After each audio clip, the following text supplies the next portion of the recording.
આજે જોઈએ ચેપ્ટર 3 માટે જીનીટનો લેક્ચર 1. સૌથી પહેલાં આપણે ગ્રાફ વિશે વાત કરીશું. ગ્રાફ વિશે બેઝિક ચર્ચા તમે ઓલરેડી સમજેલા છો, છતાં થોડીક વધારાની ડિસ્કશન અહીં કરશું. વિદ્યાર્થી મિત્રો, જી અને નીટ બંનેમાં આ લેસનમાંથી ગ્રાફવાળા પ્રશ્નો પૂછાય છે, માટે તમે કાળજી રાખજો. સૌથી પહેલાં આપણે જોઈએ એ કરીને એક્સ વિરુદ્ધ ટીના ગ્રાફ વિશે વાત કરીએ. એક્સ વિરુદ્ધ ટી, સ્થાન વિરુદ્ધ સમયના આલેખ વિશે વાત કરીએ. હવે દાખલા તરીકે તેમાં એક આલેખ આ રીતે છે, આ એક્સ વિરુદ્ધ ટી. આમ તો એક તો આલેખ સુરેખ છે, માટે આપણને ખબર પડે કે ભાઈ આ અચળ વેગવાળી ગતિ છે. બીજી વાત કે આ આલેખ શૂન્યથી શરૂ નથી થતો, અહીંથી શરૂ થાય છે. એટલે કે તેની ગતિની શરૂઆત x0થી શરૂ થઈ છે. ગતિ x0થી, અથવા બીજું કે પ્રારંભિક સ્થાન x0 છે, અને આમ પણ કહી શકાય કે પ્રારંભિક સ્થાન એ x0 છે, આમ પણ સમજી શકાય. અહીં હું દર્શાવી દઉં કે આ જે અચળ વેગ છે તે ઢાળ જેટલો હશે. વેગ બરાબર ઢાળ. તમને ખબર છે કે આ અત્યારે એક્સ વિરુદ્ધ ટીનો આલેખ છે, તો તેનો ઢાળ થશે delta x upon delta T. Delta x upon delta T ઉપરથી તેનું ઢાળ મળે. અથવા એક બીજી રીત પણ તમને યાદ હશે વિદ્યાર્થી મિત્રો, જો અહીં આલેખનો ખૂણો થીટા આપેલો હોય, અત્યારે આલેખ ટી અક્ષ સાથે થીટા ખૂણો બનાવે છે, તો આ જ ઢાળ સિમ્પલી ટેન થીટાથી મળી જાય. ટેન થીટા એટલે જ ઢાળ, તો વેગ બરાબર થઈ જશે ટેન થીટા. બીજું, આ તમે જાણો છો કે જો આલેખ આ રીતે સમક્ષિતિજ હોય, એક્સ વિરુદ્ધ ટીનો આલેખ આ રીતે સમક્ષિતિજ હોય, તો પદાર્થ સ્થિર છે. પદાર્થ સ્થિર છે. અને જો આલેખ આ રીતે હોય,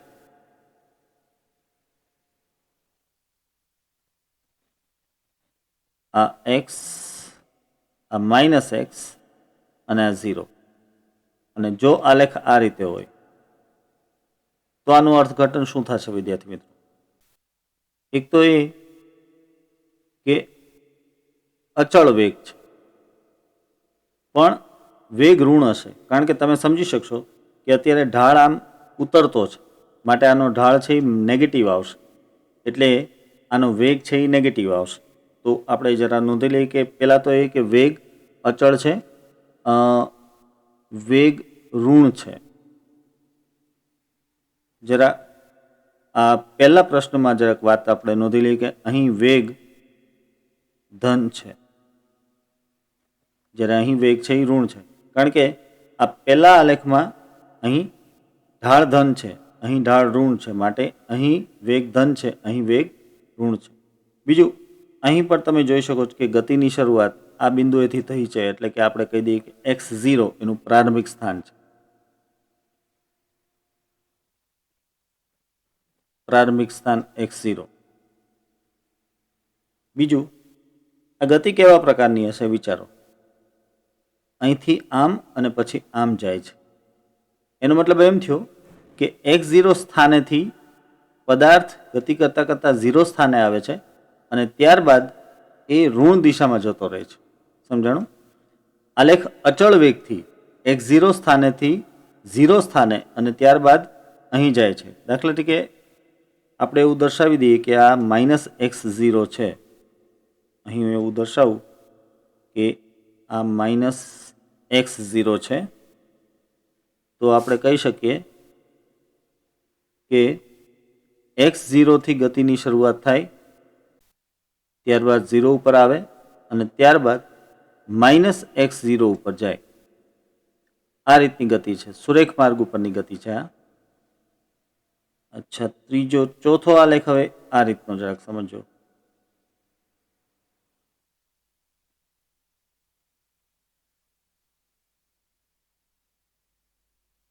આ રીતે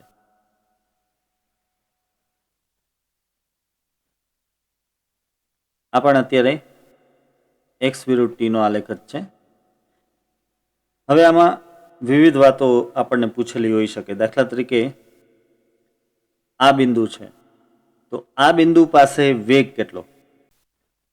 વિદ્યાર્થી મિત્રો, અહીં તમે આ રીતે સ્પર્શક લેશો. સ્પર્શક સમક્ષિતિજ આવે છે, માટે ઢાળ શૂન્ય છે, તો અહીં વેગ 0 આવશે. એટલે આ બિંદુ પાસે વેગ 0, અહીં વેગ 0 છે. આ રીતે અહીં પણ વેગ 0 થશે. ઇનફેક્ટ આ બિંદુએ પણ વેગ 0 થશે. જો આપણે એક્ઝેક્ટલી અહીં બિંદુ લઈએ તો આ જે બધા બિંદુઓ છે ટોચના, એ બધા ટોચના બિંદુ ઉપર વેગ છે એ 0 થશે. એ સમજી શકાય વાત છે. આ સિવાય દાખલા તરીકે તમને આ બિંદુએ પૂછે, તો આ બિંદુએ તમે સ્પર્શક દોરશો તો એ આમ આવશે. માટે આ બિંદુએ આપણે કહી શકીએ કે વેગ ધન હશે. અહીં વેગ ધન, બરાબર.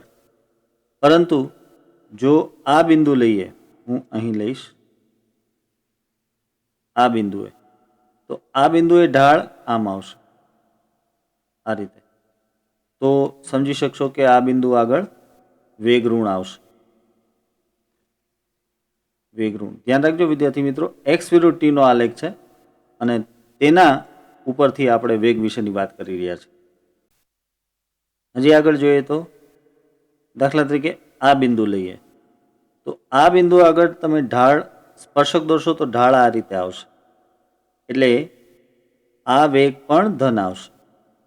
હા, આ વેગ પણ ધન આવશે. અને એ જ રીતે જો હું આ બિંદુ લઉં, તો આ બિંદુ પાસે દોરેલો સ્પર્શક આ રીતે આવશે, જેનો પણ ઢાળ ઋણ આવશે. માટે આ બિંદુએ પણ વેગ ઋણ જ આવશે. તો આ રીતે વિવિધ બિંદુઓ આગળ વેગ ધન કે ઋણ છે તે પૂછી શકાય. આગળ વધીએ. હવે આ આલેખ જુઓ.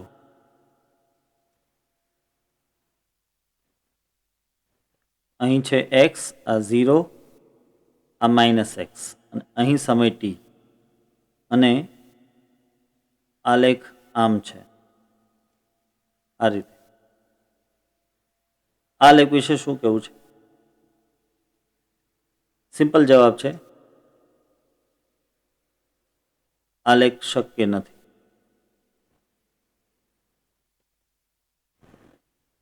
આવું શક્ય જ નથી. કારણ શું છે? સમયમાં પાછું નથી જઈ શકાતું. સમજો વિદ્યાર્થી મિત્રો, અહીંથી અહીં સુધી દર્શાવે છે કે એક્સના મૂલ્યમાં ઘટાડો થયો. એ તો બરાબર, સમય વધતો ગયો અને એક્સના મૂલ્યમાં ઘટાડો થયો. પણ આ જે દર્શાવે છે એ દર્શાવે છે કે સમય ઘટી રહ્યો છે અને એક્સ ઋણ થઈ રહ્યો છે. એક્સ કદાચ ઋણ થાય ખરું, પણ સમય ઘટે નહીં. એટલે આ આલેખ છે એ શક્ય જ નથી. ત્યારબાદ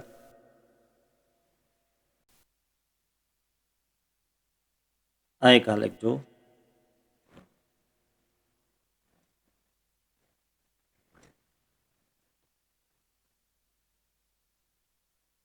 આમ અર્ધવર્તુળ દર્શાવેલું છે. અહીં શું કહેશો? અહીં પણ એ જ કે આલેખ શક્ય નથી. એટલે કે આવી ગતિ શક્ય નથી બેઝિકલી. આ પ્રકારના આલેખને જો કે આપણે એક બીજી રીતે પણ નકારી શકીએ. દાખલા તરીકે હું અહીંયા એક લાઈન દોરું, આમાં પણ દોરું, આ રીતે સીધી લાઈન. હવે આના માટે સમજો, અહીં એક છેદન બિંદુ મળે છે અને અહીં એક છેદન બિંદુ મળે છે આ સમય t ઉપર. ધારો કે આ છે સમય t1.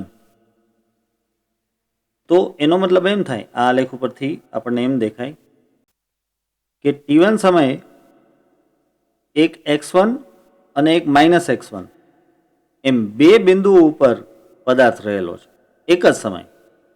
T1 જે કંઈ સમય હોય તે એ જ સમયે x1 ઉપર પણ છે પદાર્થ અને અહીં -x1 ઉપર પણ છે. બે સ્થાન ઉપર પદાર્થ એક સાથે એક જ સમયે અસ્તિત્વ ધરાવે છે.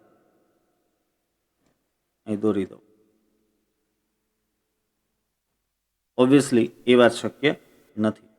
સેમ અહીં પણ એ દર્શાવી શકો તમે કે સેમ એક જ ટાઈમે, ધારો કે આ ટાઈમને આપણે T1 નામ આપ્યું હતું, તો આ T1 ટાઈમે પદાર્થ બે સ્થાન ધરાવે છે. ધારો કે આને આપણે x1 કહીએ અને આને આપણે -x1 કહીએ, તો એક સાથે બે સ્થાને એક જ સમયે, જે શક્ય નથી. હજી એક આલેખ જો.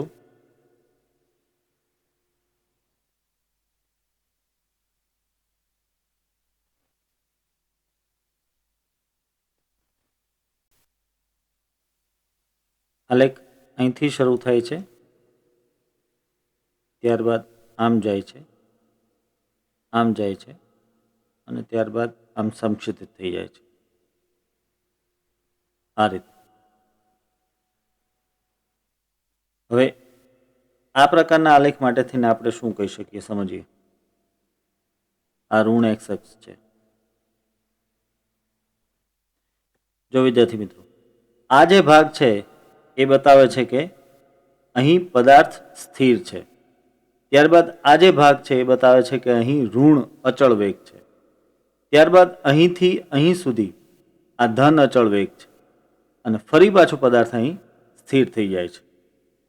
એટલે આટલું નોંધીએ કે આ જે ભાગ છે તે બતાવે છે કે પદાર્થ સ્થિર છે. એ જ રીતે આ ભાગ પણ બતાવે છે કે પદાર્થ સ્થિર છે. આ આટલો ભાગ દર્શાવે છે કે ઋણ દિશામાં વેગ છે. ઋણ દિશામાં અચળ વેગ છે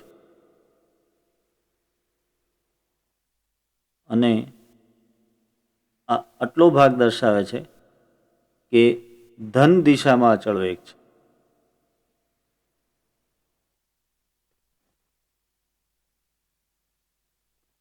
બરાબર. તો એક સ્થિર પડેલો પદાર્થ પહેલા ઋણ દિશામાં અચળ વેગથી ગતિ કરે છે, ત્યારબાદ ધન દિશામાં અચળ વેગથી ગતિ કરે છે અને ફરીથી સ્થિર થઈ જાય છે. ત્યારબાદ આ જુઓ, પદાર્થને વાય દિશામાં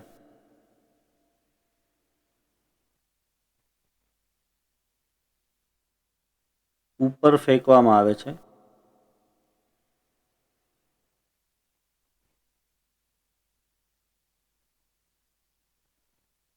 અને પદાર્થ મહત્તમ ઊંચાઈ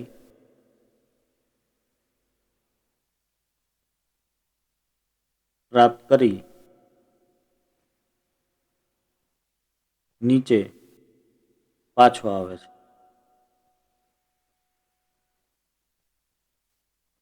આનો આલેખ દોરવો છે આપણે, તો જોઈએ કઈ રીતે દોરી શકાય. આ છે સમય t અને અહીં x ને બદલે હું લઉં છું y, કારણ કે સમગ્ર ગતિ y દિશામાં થયેલી છે. આ એક પરિમાણિક ગતિ છે, સમજો. પણ તેનો આલેખ આ રીતે આવશે.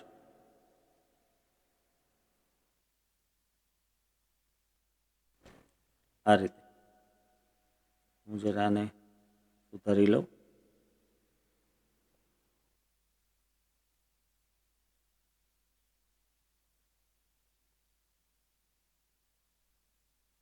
આલેખ આ રીતે આવશે.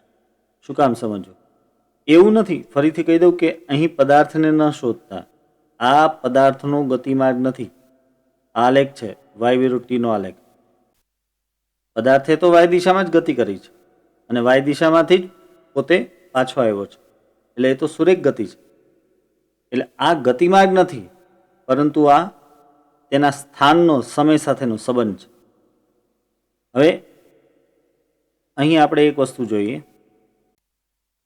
સૌથી પહેલા આ બિંદુ પાસે હું સ્પર્શક દોરું તો એ સ્પર્શક આ રીતે આવશે. આ સ્પર્શકનો ઢાળ એટલે આ બિંદુનો વેગ, બરાબર. ત્યારબાદ અહીં જો આ બિંદુ પાસે જો હું સ્પર્શક દોરું તો આમ આવશે. ઢાળ ઓછો છે. જુઓ તમે, પહેલા કિસ્સામાં અહીં ઢાળ વધારે છે, અહીં ઢાળ ઓછો છે. અને હજી આગળ જઈએ તો આ બિંદુ પાસે સ્પર્શક દોરીએ એટલે એ સમક્ષિતિજ આવે તો ઢાળ 0 થાય, એટલે કે વેગ 0 થાય. તો એનો અર્થ શું થયો? આ ગતિ કેવી છે અહીં દેખાય છે, તમે જોઈ શકો છો. પહેલા મહત્તમ વેગથી પદાર્થને ઉપર ફેંકવામાં આવ્યો, ત્યારબાદ તેનો વેગ ધીમે ધીમે ઘટ્યો છે. અહીંથી અહીં આવતા વેગ ધીમે ધીમે ઘટ્યો છે. અહીં વેગ 0 થઈ ગયો છે. હવે આ જગ્યાએથી જો તમે સ્પર્શક દોરશો, ધારો કે આ બિંદુ પાસે આપણે સ્પર્શક દોરીએ તો આ સ્પર્શકનો ઢાળ ઋણ આવશે, એટલે કે વેગ ઋણ આવશે. અને જો આ બિંદુ પાસે આપણે સ્પર્શક દોરીએ તો એ સ્પર્શક આમ આવે છે અને આ બિંદુનો વેગ વધારે ઋણ આવશે. તો ફરીથી અહીં વધારે ધન વેગ છે, અહીં ઓછો ધન વેગ છે. અહીં વેગ 0 થયો, ત્યારબાદ આ ઋણ દિશામાં વેગ પ્રાપ્ત થયો અને આ ઋણ દિશામાં મહત્તમ વેગ થયો. એટલે સમજી શકાય કે આ ગતિ પદાર્થને ઉપર ફેંક્યો હોય અને ફરીથી કેચ કરી લીધો હોય તેની ગતિ છે. ધ્યાન રાખજો, પદાર્થ એક જ દિશામાં ગતિ કરે છે, પરંતુ તેનો આલેખ છે આવી રીતે આવશે, પર્વલય આકારનો. હવે જોઈએ બી. અહીં વેગ વિરુદ્ધ સમયનો આલેખ આપણે લેશું. વેગ વિરુદ્ધ સમયનો આલેખ. હવે તેમાં પહેલો આલેખ આ જુઓ, આ રીતે. અહીં છે આ વી, આ છે સમય ટી, આ ઓ બિંદુ અને આ છે V0,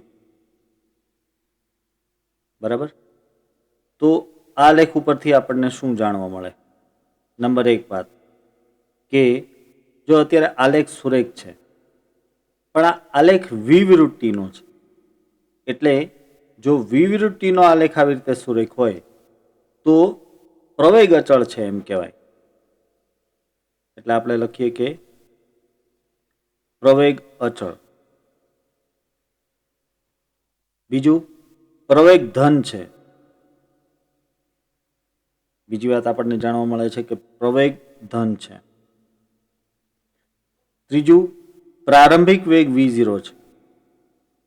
પ્રારંભિક વેગ V0 છે. આ જે V0 અહીં છે એ શું બતાવે છે? પ્રારંભિક વેગ બતાવે છે. પ્રારંભિક વેગ V0 છે. અને અંતિમ વેગ પણ દર્શાવી દઈએ. દાખલા તરીકે હું અહીંયાથી આ રીતે પ્રક્ષેપ લઉં અને મને અહીં ધારો કે V ડેશ મળે છે, તો એ અંતિમ વેગ થઈ ગયો. અંતિમ વેગ V ડેશ છે. હવે તમને એક વસ્તુ ખબર છે કે અહીં ઢાળ એ શું આપશે? એ આપશે પ્રવેગ. એ વાત સાચી, ઢાળ પ્રવેગ આપશે. પરંતુ એક બીજી વાત, નવી વાત, ક્ષેત્રફળ એ સ્થાનાંતર આપશે.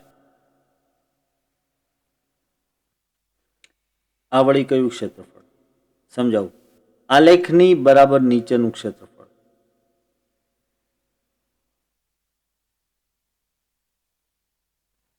આ જે ક્ષેત્રફળ છે આલેખની નીચેનું, એ સમગ્ર ક્ષેત્રફળ એ આપણને સ્થાનાંતર આપશે. એટલે વી વિરુદ્ધ ટીના આલેખ ઉપરથી ઢાળ લઈને પ્રવેગ મેળવી શકાય અને ક્ષેત્રફળ લઈને સ્થાનાંતર મેળવી શકાય. બે વસ્તુ એક જ આલેખ ઉપરથી મળે છે. હું જરા એક નામકરણ અહીં કરી નાખું. દાખલા તરીકે આ છે ટી ડેશ સમય, ઠીક છે, ટી ડેશ સમય. તો આપણે સ્થાનાંતર ગણવું છે. આ એક વાત થઈ ગઈ અને યાદ રાખજો. અહીં સ્થાનાંતર ડી નામ આપીએ તો સ્થાનાંતર ડી બરાબર આમાં છે ને બે ક્ષેત્રફળ હું દર્શાવી દઉં. આને હું નામ આપું ક્ષેત્રફળ A1 અને આને હું નામ આપું ક્ષેત્રફળ A2. સમજો આ આટલો જે લંબચોરસ ભાગ છે તેનું ક્ષેત્રફળ A2 અને આ જે ભાગ છે તેનું ક્ષેત્રફળ A1. તો આ પરથી હવે આપણે કહી શકીએ કે સ્થાનાંતર ડી બરાબર ક્ષેત્રફળ A1 પ્લસ A2 બંને ક્ષેત્રફળનો સરવાળો. તો હવે એ કઈ રીતે મળે? તો એક તો એ કે ડી બરાબર ક્ષેત્રફળ A1. A1 એટલે આ જે ત્રિકોણાકાર ક્ષેત્રફળ છે તે. આપણને ખબર છે કે ત્રિકોણનું ક્ષેત્રફળનું સૂત્ર છે 1/2 પાયો ગુણ્યા વેધ. તો જોજો હું એ લઉં છું 1/2 પાયો T1 ડેશ T ડેશ અને વેધ એટલે કે V ડેશ માઇનસ V0. જોજી આ થઈ જાય પાયો એટલે ટી ડેશ જેટલી લંબાઈ થઈ અને વેધ જે છે આ આટલો થાય V ડેશ માઇનસ V0. આ પહેલું ક્ષેત્રફળ થયું. પ્લસ હવે લેવાનું છે બીજું ક્ષેત્રફળ એ A2 ક્ષેત્રફળ છે. તો એમાં તો આપણે માત્ર લંબાઈ ગુણ્યા પહોળાઈ લેવાની થાય એટલે લંબાઈ થશે ટી ડેશ અને પહોળાઈ થશે V0 ઇન્ટુ ટી ડેશ. સીધું એટલું જ લખી નાખી ચાલશે V0 ઇન્ટુ ટી ડેશ. તો આ થઈ ગયું ક્ષેત્રફળ A2. તો આ રીતે વિવિધ ટીના આલેખના ક્ષેત્રફળ ઉપરથી આપણને સ્થાનાંતર અને ઢાળ ઉપરથી આપણને પ્રવેગ મળે છે, યાદ રાખજો. હવે વિવિધ ટીનો આ એક આલેખ ધ્યાનથી જુઓ. અહીં ટી છે, અહીં પ્લસ વી અને આ છે માઇનસ વી અને આલેખ આ રીતે છે.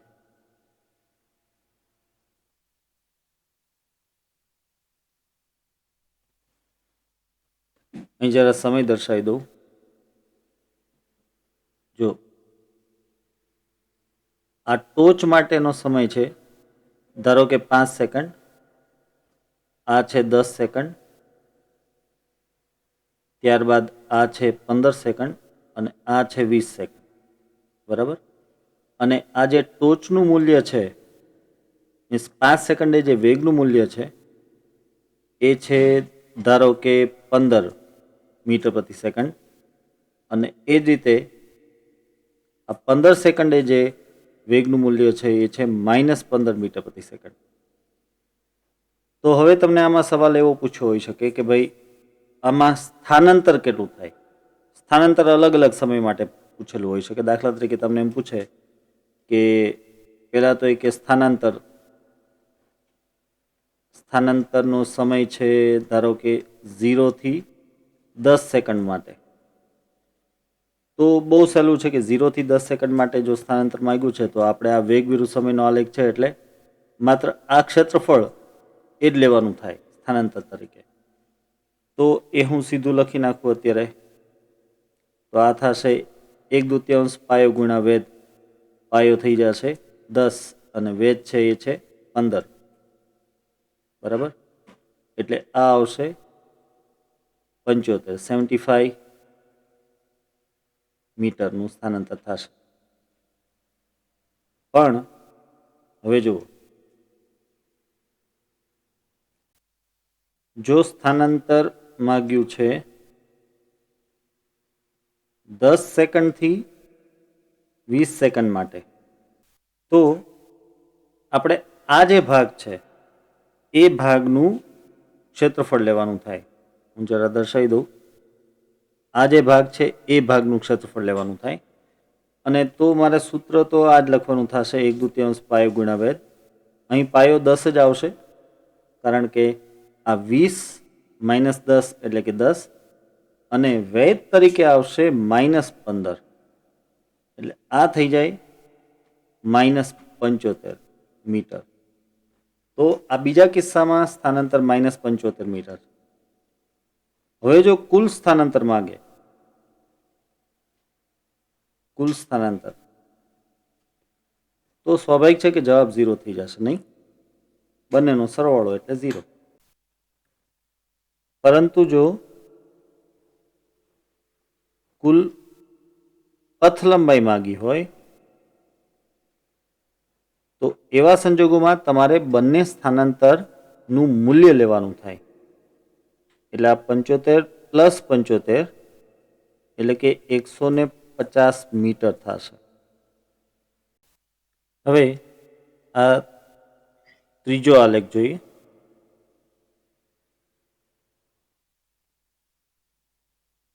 આ આલેખ ખૂબ અગત્યનો છે, ધ્યાનથી સમજો વિદ્યાર્થી મિત્રો. આ છે વી, અહીં -v અને આ 0. હવે આલેખ આ રીતે છે.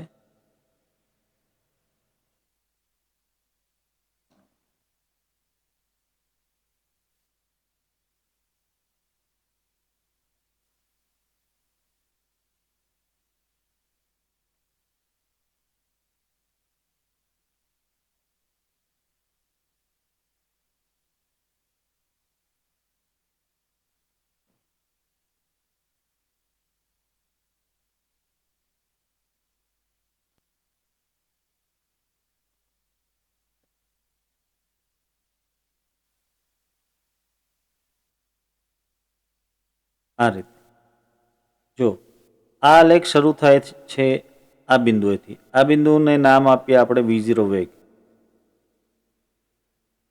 તો આ v0 વેગથી આલેખને પહેલા સમજી લઈએ. આ v0 વેગથી વેગ તેનો શૂન્ય થાય છે, ઘટીને શૂન્ય થાય છે, અને ત્યારબાદ ઋણ થાય છે, ત્યારબાદ અચાનક ધન થાય છે, ફરીથી ઘટીને શૂન્ય થાય છે, ત્યારબાદ ઋણ થાય છે, પછી અચાનક ધન થાય છે. તમે જો આ જે છે એકદમ સીધી લીટી છે ઉપર તરફ, અને ત્યારબાદ ઘટીને પાછો ઋણ થાય છે વગેરે. તો બતાવો કે આ શેની ગતિ દર્શાવેલી છે? બહુ ઇન્ટરેસ્ટિંગ જવાબ છે વિદ્યાર્થી મિત્રો. આ ગતિ છે કોઈ તોફાની દડીને આપણે ઉપર તરફ ફેંકી દીધી હોય અને પછી તે નીચે આવે અને વારંવાર જમ્પ મારે ત્યારની ગતિ છે.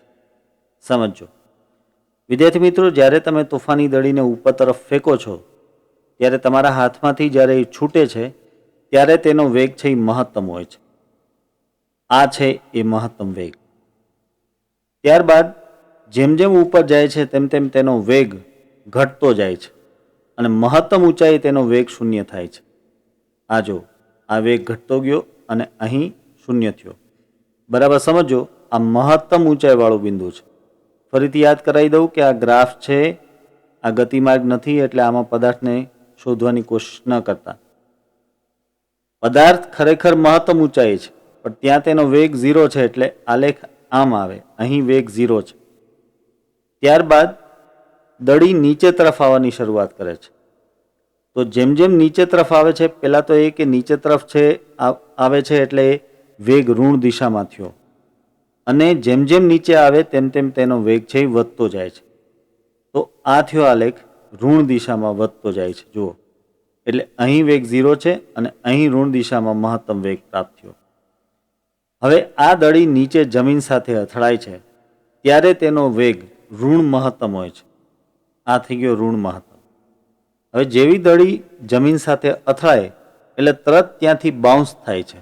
બાઉન્સ થાય છે એટલે તેનો વેગ ઉપર તરફ થઈ જાય છે, એટલે કે વેગ તેનો ધન થઈ જાય છે.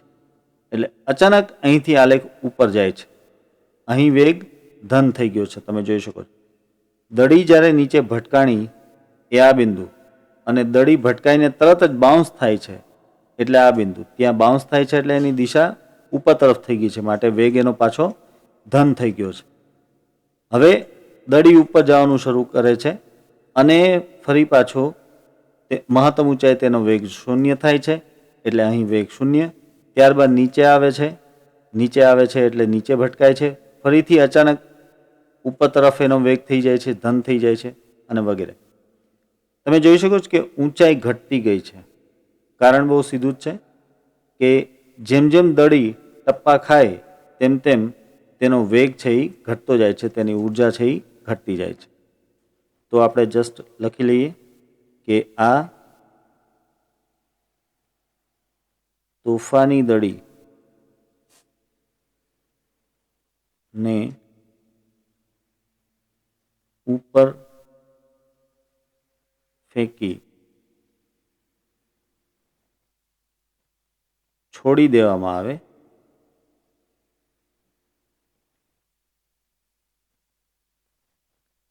ત્યારે દડી જમીન પર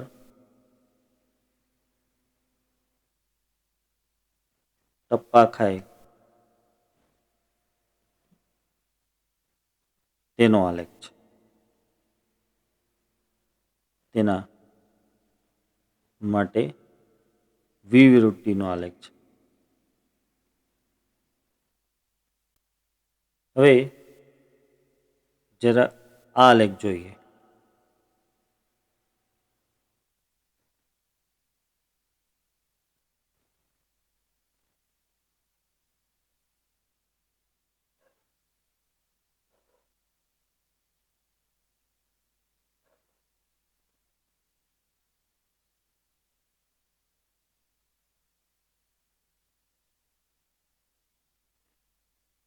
અહીં બધા જ આલેખ વી વિરુદ્ધ ટીના છે.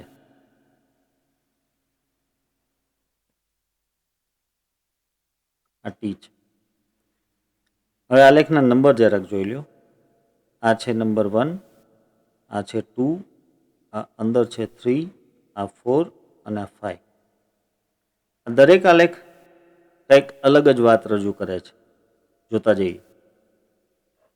જો સૌથી પહેલો આલેખ, અત્યારે આ જે પહેલો આલેખ છે એ સમક્ષિતિજ છે. હવે વી વિરુદ્ધ ટીનો આલેખ જો સમક્ષિતિજ હોય તો એનો મતલબ એમ થયો કે વેગ અચળ છે. આ દર્શાવે છે કે વી અચળ છે. ત્યારબાદ આ ત્રીજો આલેખ આપણે ચર્ચા કરીએ. બીજો અને ચોથો છેલ્લે રાખીએ.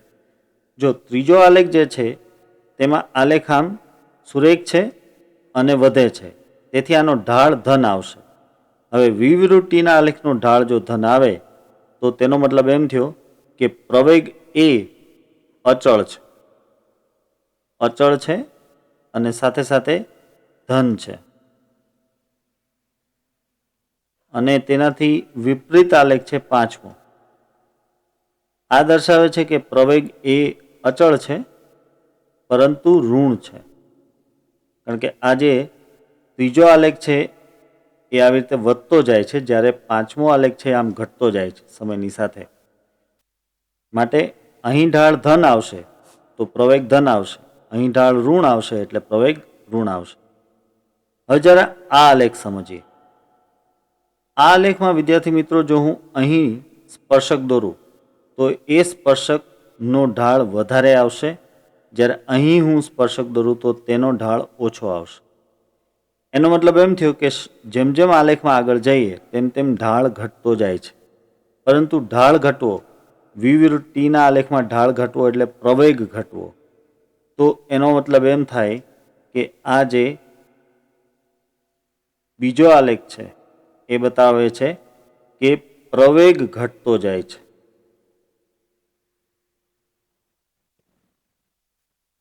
પ્રવેગ ઘટતો જાય છે.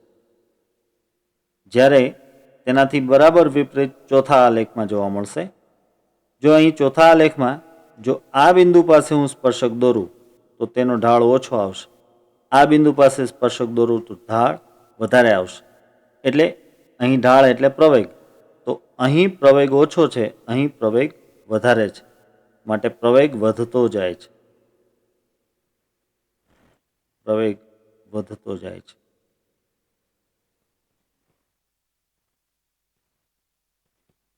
તો આ રીતે વિવૃત્ત ટીના આલેખમાં આપણે જોયું કે ઢાળ એ પ્રવેગ આપે છે અને ક્ષેત્રફળ એ સ્થાનાંતર આપે છે.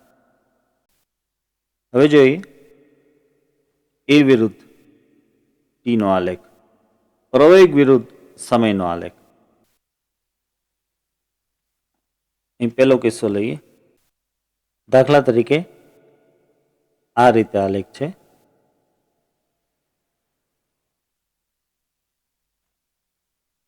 અહીં છે પ્રવેગ એ અને આ છે સમય ટી અને આલેખ આમ સમક્ષિતિજ છે.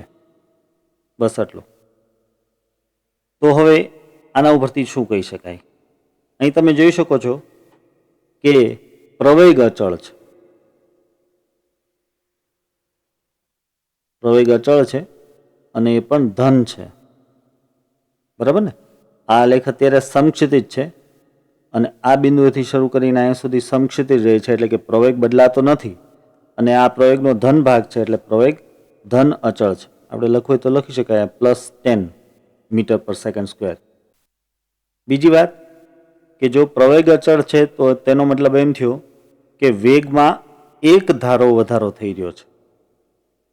અહીં લખવું તો લખી શકાય વીમાં એક ધારો વધારો થાય છે. બીજી એક ખાસ વાત કે અહીં પણ આ આલેખની નીચેના ભાગનું એટલે કે ટીએક્સ સુધીનું જે ક્ષેત્રફળ છે એ ક્ષેત્રફળ પરથી આપણને મળી જશે વેગ. જે રીતે વી વિરુદ્ધ ટીના આલેખના ક્ષેત્રફળ પરથી આપણને સ્થાનાંતર મળતું હતું, તેમ એ વિરુદ્ધ ટીના આલેખના ક્ષેત્રફળ પરથી આપણને વેગ મળશે. તો અહીં લખું હું કે ક્ષેત્રફળ બરાબર વેગ. આ ક્ષેત્રફળની વાત ચાલે છે. આ ક્ષેત્રફળ બરાબર શું મળશે? વેગ. અહીં એ વિરુદ્ધ ટીના આલેખનો ઢાળ ક્યાંય કામ નહીં લાગે, કારણ કે એ વિરુદ્ધ ટીના આલેખનો ઢાળ એટલે ડેલ્ટા એ અપોન ડેલ્ટા ટી થાય, જે કોઈ ભૌતિક રાશિ નથી. પરંતુ પ્રવેગ વધતો હોય તેવી ઘટના હોઈ શકે, માટે તેનો આલેખ છે આ રીતે જોવા મળે. આ થઈ ગઈ પ્રવેગની અક્ષ અને આ છે સમય. પ્રવેગ એ સમય ટી અને આલેખ આ રીતે સુરેખ હોય. તો તેનો મતલબ કે પ્રવેગ એ 0 જેટલા પ્રારંભિક પ્રવેગથી વધતો જાય છે. તો આપણે લખીએ કે એ માં એક ધારો વધારો છે.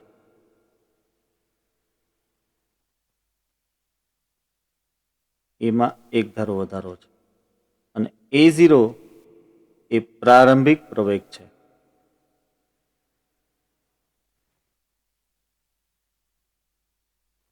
A0 છે એ શું છે? પ્રારંભિક પ્રવેગ છે. અહીં પ્રવેગમાં થતો વધારાનો દર એટલે કે ડેલ્ટા એના છેદમાં ડેલ્ટા ટી શોધવો હોય તો આપણે તેનો ઢાળ લઈ શકીએ. અહીં સીધું જ તમે ઢાળ લઈ શકો. અહીં આલેખનો ટી અક્ષ સાથેનો ખૂણો છે થીટા. તો અહીં આપણે સીધું કહી શકીએ કે ઢાળ એટલે ટેન થીટા. તો બરાબર છે. અને અહીં ટેન થીટા એટલે કે ડેલ્ટા એના છેદમાં ડેલ્ટા ટી, પ્રવેગમાં થતા ફેરફારનો દર. આવી ઘટનાઓ બહુ ઓછી હોય છે કે જેમાં પ્રવેગમાં ફેરફાર થતો હોય, પરંતુ રોકેટ આનું બેસ્ટ એક્ઝામ્પલ છે.